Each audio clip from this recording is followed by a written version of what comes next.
नमस्कार दोस्तों, आपके अपने चैनल हमारे संस्कार में आपका बहुत बहुत स्वागत है। आज हम आपके लिए सावन की शिवरात्रि के बारे में जानकारी लेकर आए हैं, लेकिन उससे पहले अगर आप हमारे चैनल पर नए हैं और अभी तक आपने चैनल को सब्सक्राइब नहीं किया है तो प्लीज़ हमारे चैनल को सब्सक्राइब करें, वीडियो को लाइक करें, ज़्यादा से ज़्यादा शेयर करें ताकि इस जानकारी का लाभ दूसरे लोग भी उठा सकें।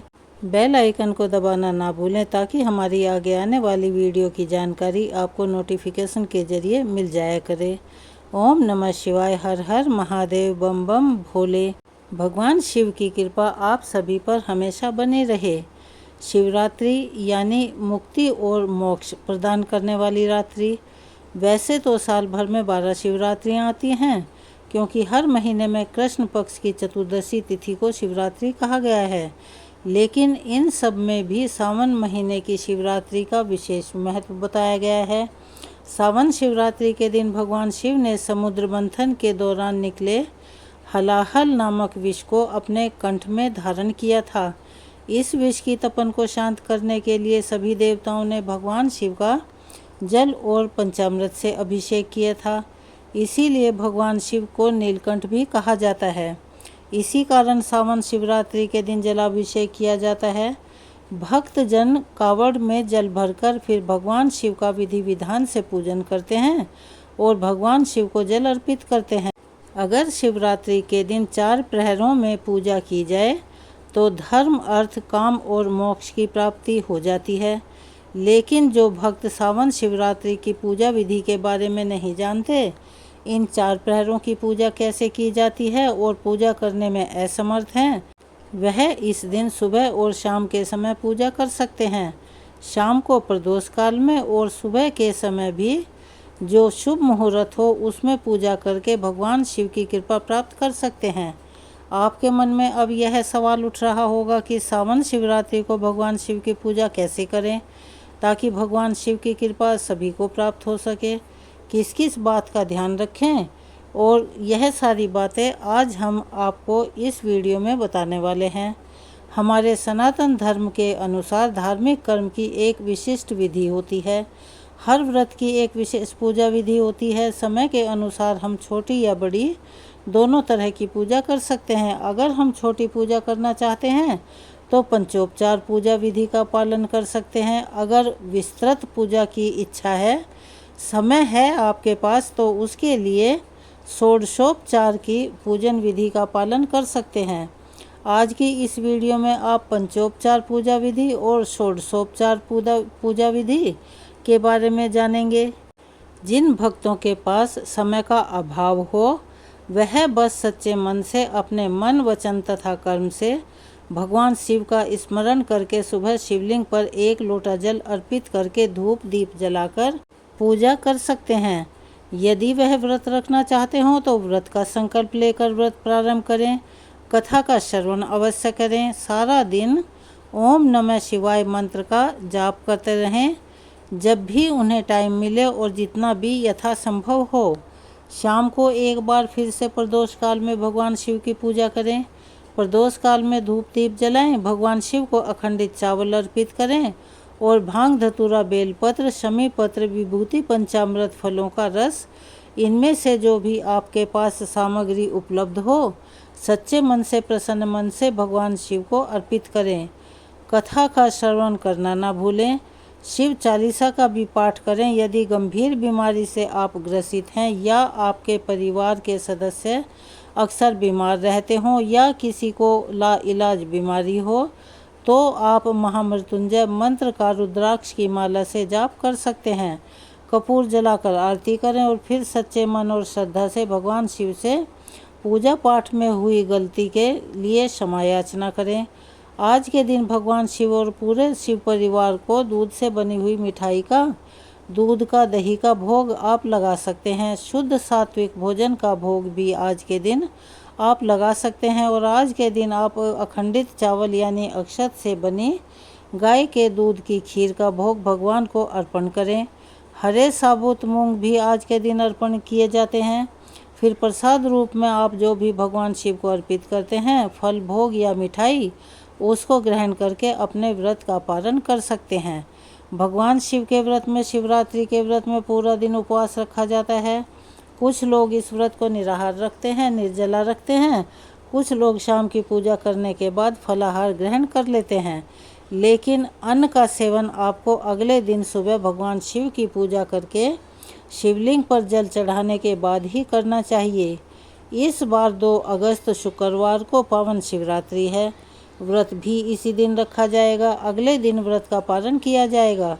चतुर्दशी तिथि का शुभारंभ 2 अगस्त शुक्रवार को दोपहर 3:28 से हो जाएगा और समापन 3 अगस्त शनिवार दोपहर 3:50 पर होगा। जो भी भक्त 4 पहर की पूजा करने में समर्थ ना हो, वह 2 अगस्त शुक्रवार को प्रदोष काल यानी शाम को 6:18 से 7:48 के बीच में भगवान शिव का पूजन कर सकते हैं। और 4 प्रहरों की पूजा का शुभ मुहूर्त इस प्रकार रहेगा। प्रथम प्रहर की पूजा का समय शाम 7:11 से 9:49 तक रहेगा। द्वितीय प्रहर की पूजा का समय रात को 9:49 से मध्य रात्रि 12:27 तक रहेगा। उसके बाद में तृतीय प्रहर की पूजा का समय रात को 12:27 से सुबह 3:06 तक रहेगा। चतुर्थ प्रहर की पूजा सुबह 3:06 से 5:44 तक रहेगा। सावन शिवरात्रि में रात भर जागकर जागरण करके भगवान शिव की पूजा 4 प्रहरों में की जाती है। व्रत का पालन अगले दिन यानी 3 अगस्त शनिवार को सुबह 5:44 से दोपहर 3:49 के बीच में किया जाएगा। अब जो लोग छोटी पूजा करना चाहते हैं, जिनके पास समय का अभाव है, उनके लिए पंचोपचार पूजा विधि का जो क्रम है वह इस प्रकार है। सबसे पहले तो पूजा का श्री गणेश आपको भगवान गणेश जी की पूजा करके करना चाहिए।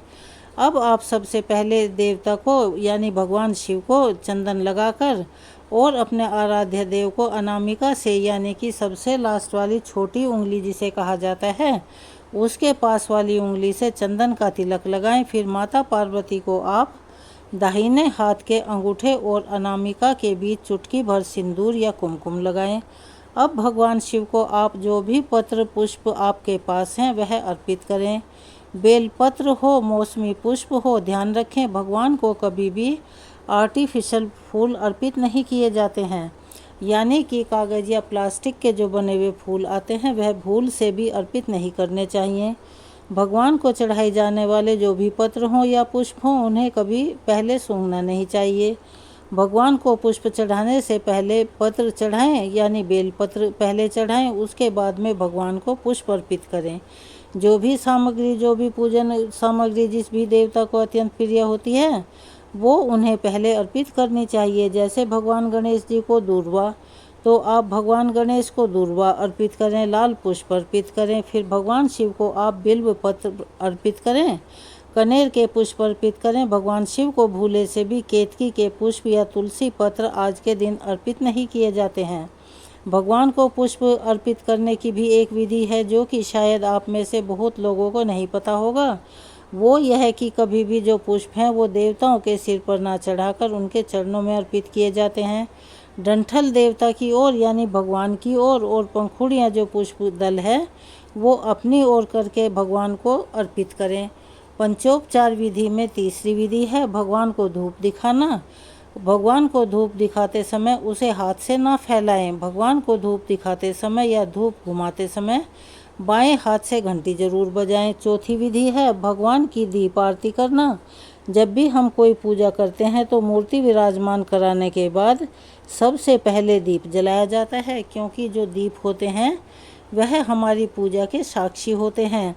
सबसे पहले आप दीप जला कर रखें, उसके बाद ही बाकी जो बताई गई विधि है उनको करें। जो भगवान दीप आरती करते हैं उसमें आपको दीप आरती 3 बार धीमी गति से उतारते हैं। दीप आरती उतारते समय बाएं हाथ से घंटी बजाई जाती है, दाहिने हाथ से दीप आरती उतारी जाती है। यानी जो थाली है उसमें दीप रखकर आपको भगवान की आरती उतारनी होती है। दीप जलाते समय आपको कुछ और भी बातें ध्यान रखनी होती हैं, जैसे कि दीप जलाने के लिए एक दिए से दूसरा दिया ना जलाएं, तेल के दिए से घी का दीपक कभी ना जलाएं। पूजा घर में हर दिन तेल के दीपक की नई बाती जलाई जाती है, चाहे तेल की हो या घी की हो। पुरानी बाती को बार बार नहीं जलाया जाता है। पुरानी बाती जो होती है उसे हटाकर देवताओं को, भगवान को नैवेद्य निवेदित किया जाता है। नैवेद्य बनाते समय ध्यान रखें कि जो भोग हम भगवान को अर्पित करते हैं फलाहार हो, सात्विक हो, उसमें लाल मिर्च का या सादे नमक का प्रयोग नहीं होना चाहिए। अगर हो सके तो घी में आप जो भगवान का नैवेद्य है वो तैयार कर लें। सात्विक पदार्थों का प्रयोग अधिक करें, जैसे सेंधा नमक, जीरे का प्रयोग, इनका प्रयोग कर सकते हैं। नैवेद्य के लिए तैयार की गई थाली में नमक नहीं परोसना चाहिए। भगवान के लिए यदि आप भोग तैयार भी कर रहे हैं तो उसमें सादा नमक का भी आपको इस्तेमाल नहीं करना चाहिए। भगवान को नैवेद्य अर्पण करने से पहले, निवेदित करने से पहले उस थाली को या अन्न को ढककर रखें। नैवेद्य समर्पण करते समय सबसे पहले भगवान शिव से प्रार्थना करके भगवान के सामने ही भूमि पर जल से चौकोर मंडल बनाएं और उस पर नैवेद्य की थाली रख दें। नैवेद्य समर्पण करते समय थाली के चारों ओर क्लॉकवाइज उसी दिशा में एक ही बार जल का मंडल बनाएं। फिर विपरीत दिशा में जल का मंडल दोबारा नहीं बनाना चाहिए, केवल एक बार ही आपको जल गोल गोल घुमाना चाहिए। नैवेद्य निवेदित करते समय ऐसा भाव रखें कि हमारे द्वारा समर्पित किया गया नैवेद्य भगवान शिव तक पहुंच रहा है। यह हमारे आराध्य देवी देवता तक पहुंच रहा है और देवता उसे ग्रहण कर रहे हैं। फिर भगवान की पूजा करने के बाद में जो काम करना है वह भी आप ध्यान रखिएगा। पंचोपचार पूजन में कपूर दीप जलाना यह उपचार नहीं आता है, फिर भी कपूर की सात्विकता के कारण उसका दीप जलाने से सात्विकता प्राप्त होने में सहायता मिलती है। घर में सकारात्मक ऊर्जा आती है, यानी कि कपूर भी जलाना चाहिए।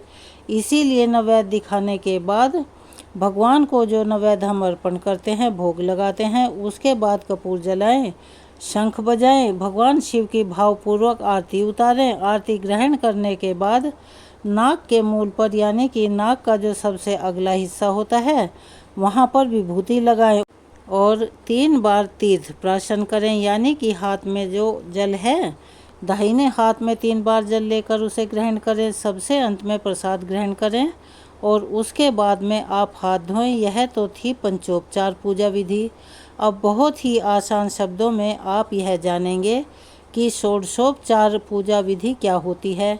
किसी भी व्रत वाले दिन, त्योहार वाले दिन आपको अपने घर की तो अच्छे से साफ़ सफाई करनी चाहिए, मंदिर की भी साफ़ सफाई करें। जो भी देवी देवता के पूजन का स्थान है उसे हमेशा साफ, स्वच्छ और पवित्र कर लेना चाहिए। उसके बाद ही अपनी पूजा प्रारंभ करें। अब आपको पंचोपचार पूजन के मंत्र भी बताते हैं, जैसे कि आत्मशुद्धि मंत्र। जब आप पूजा प्रारंभ करते हैं तो उससे पहले आपको खुद की शुद्धि करनी होती है। जो बाएं हाथ में जल लेकर दाहिने हाथ से इस प्रकार मंत्र का उच्चारण करके पहले अपने ऊपर फिर पूजा सामग्री पर जल छिड़कना चाहिए। अगर आपको मंत्र नहीं आता तो गंगा जल लेकर आप अपने ऊपर और पूजा सामग्री पर छिड़क कर पवित्र कर सकते हैं। लेकिन अगर आप मंत्र का उच्चारण करना चाहते हैं तो फिर मंत्र इस प्रकार है। ओम अपवित्रः पवित्रो वा सर्वावस्थां गतो अपि वा या स्मरेत पुंडरीकाक्षं स बाह्याभ्यंतरः शुचिः। फिर आचमन करें। इस प्रकार मंत्र पढ़ते हुए 3 बार आचमन करना चाहिए, यानी कि जल का जो लोटा है उससे 3 बार चम्मच से जल आपको दाहिने हाथ में लेकर कहना है ओम केशवाय नमः, ओम नारायणाय नमः, ओम माधवाय नमः। इस प्रकार यह 3 मंत्र बोलते हुए फिर हाथ धो लेना है। हाथ धोते समय कहना है ओम ऋषिकेश नमः। फिर माथे पर तिलक लगाने का मंत्र है ओम चंदन सर पवित्रम पापनाशनम वापदम हरिते नित्यम लक्ष्मी तिष्ठति। सर्वदा इस प्रकार मंत्रों के उच्चारण के साथ अपने माथे पर तिलक लगाएं। अब आपको पूजा करने का संकल्प लेना है। हाथ में अक्षत, पुष्प आदि लेकर पूजा का संकल्प आप लें। भगवान से इस प्रकार कहें कि हे भोलेनाथ, आज मैं सावन कृष्ण पक्ष की चतुर्दशी तिथि के दिन, सावन शिवरात्रि के दिन आपकी पूजा करने का संकल्प ले रही हूँ या ले रहा हूँ। यदि आप व्रत रखना चाहते हैं तो व्रत रखने का भी संकल्प लें। फलाहार ग्रहण करना चाहते हों तो निर्जल या निराहार रहना चाहते हों तो उस बात का भी संकल्प कर लेना चाहिए। और भगवान शिव से कहें कि वे आपके द्वारा की गई पूजा को, आपके द्वारा रखे गए व्रत को स्वीकार करके अपना आशीर्वाद आपको और आपके परिवारजनों पर हमेशा बनाए रखें। फिर संकल्पित जल, पुष्प या अक्षत को भगवान के चरणों में अर्पित कर देना चाहिए। फिर भगवान का ध्यान करें। ओम भूर्भुवः स्वः श्री शंकर देवताभ्यो नमः ध्यानम समर्पयामि। फिर इस प्रकार ध्यान मंत्र द्वारा भगवान शिव का आप ध्यान करें, उनके नाम का उच्चारण करें और फिर पंचोपचार मंत्रों के उच्चारण से आप भगवान शिव का पूजन करें। गंध, पुष्प, धूप, दीप, नैवेद्य के मंत्रों द्वारा पंचोपचार पूजन किया जाता है।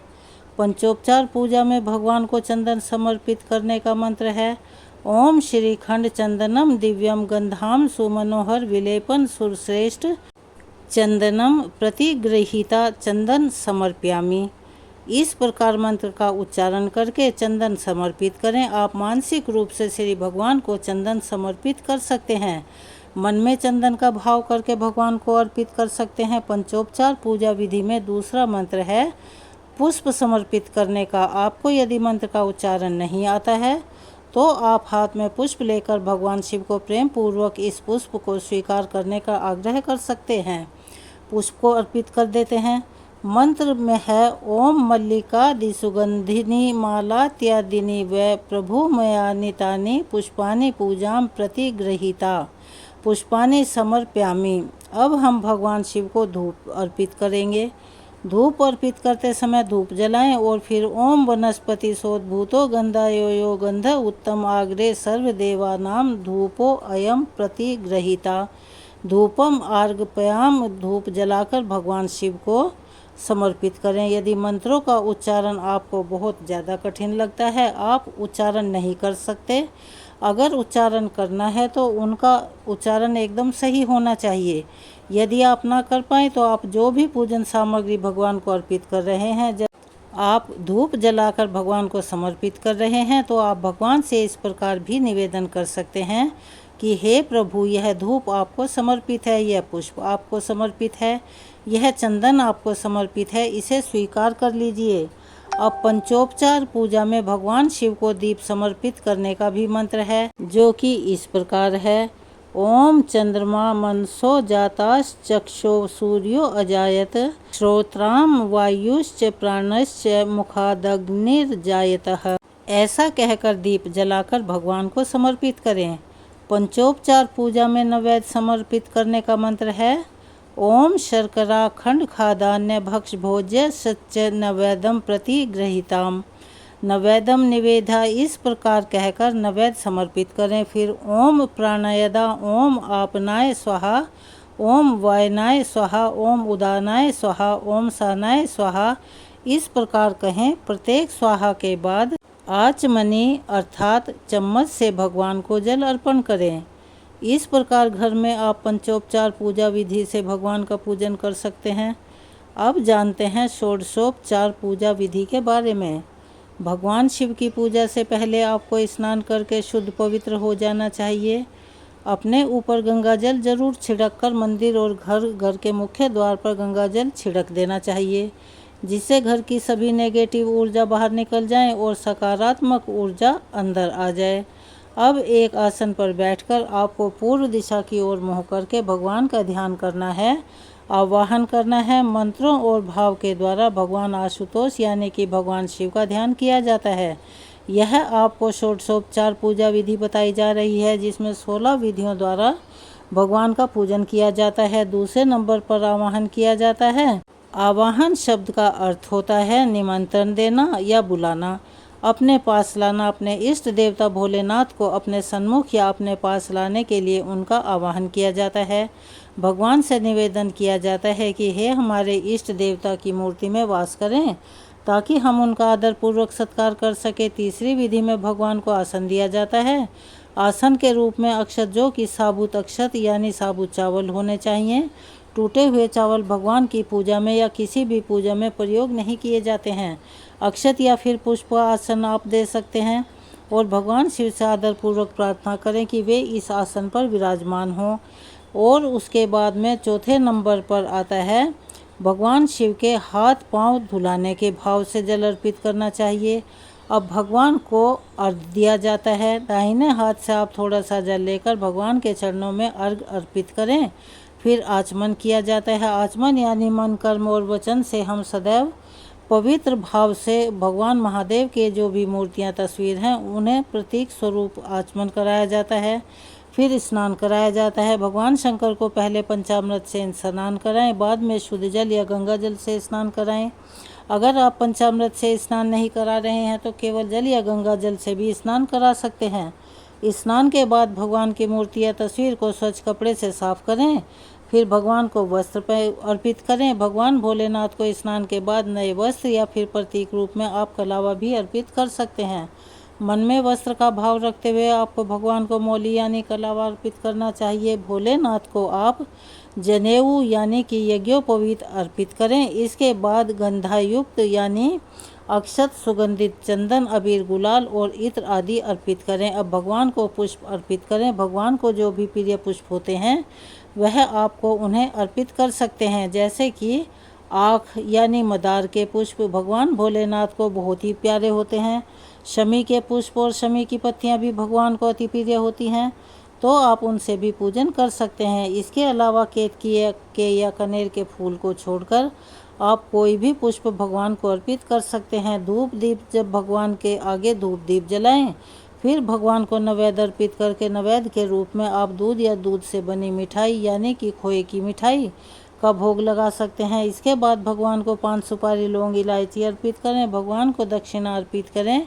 फिर मंत्र से पुष्पांजलि अर्पित करें। भगवान को पुष्प अर्पित करते समय अपने हाथ में पुष्प रखें और एक एक पुष्प भगवान को अर्पित करते समय ओम नमः शिवाय मंत्र का जाप करते रहें या ओम हराय नमः का जाप भी कर सकते हैं। यह मंत्र पुष्पांजलि के साथ में सुगंधित पुष्प इस भाव से भगवान को अर्पित किए जाते हैं कि पुष्पों की सुगंध की तरह हमारे अच्छे शुभ कर्मों का यश चारों दिशाओं में फैलता रहे। इस प्रकार 16 प्रकार की विधि से भोलेनाथ का पूजन करने के बाद भोलेनाथ की श्रद्धा पूर्वक आरती की जाती है।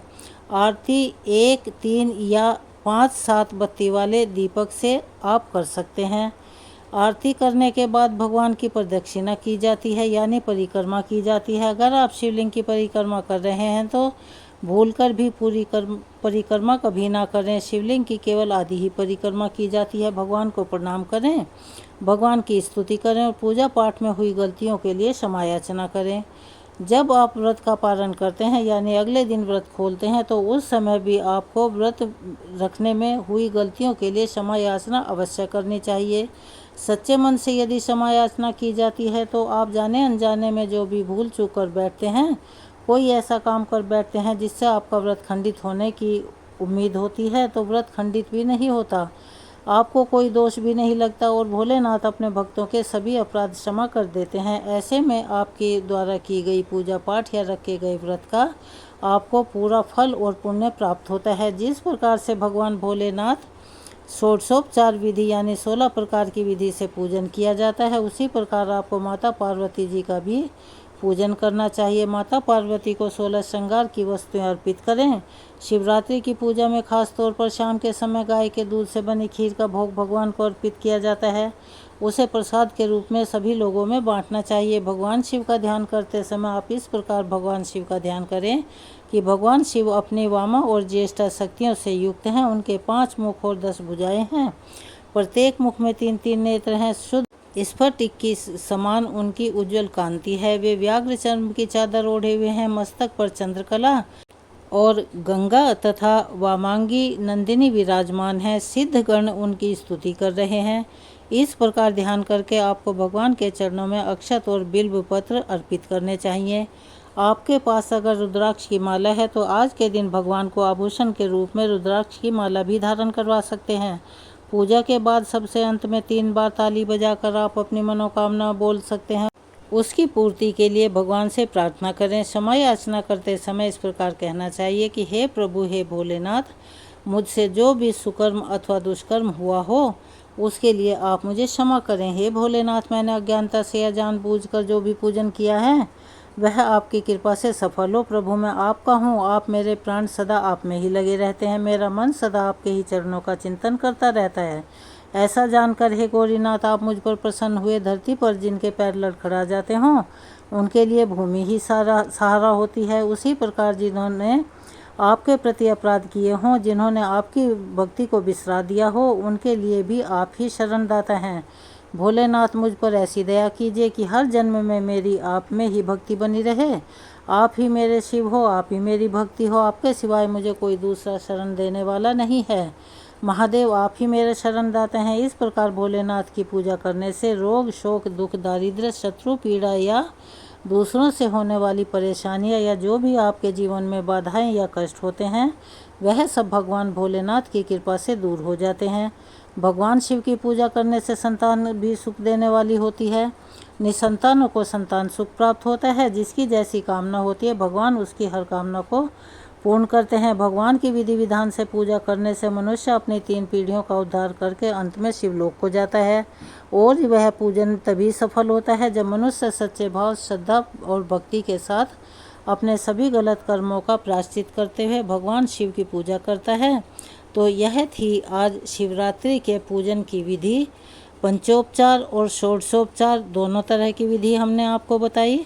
अगर आप हमारे चैनल पर नए हैं और अभी तक चैनल को सब्सक्राइब नहीं किया है तो प्लीज़ हमारे चैनल को सब्सक्राइब करें, वीडियो को लाइक करें, ज़्यादा से ज़्यादा शेयर करें ताकि ये जानकारियाँ और लोगों तक भी पहुंच सके। बेल आइकन को दबाना ना भूलें ताकि हमारी आगे आने वाली वीडियो की जानकारी आपको नोटिफिकेशन के ज़रिए मिल जाया करे। अपना सहयोग और प्यार हमें ऐसे ही प्रदान करते रहें।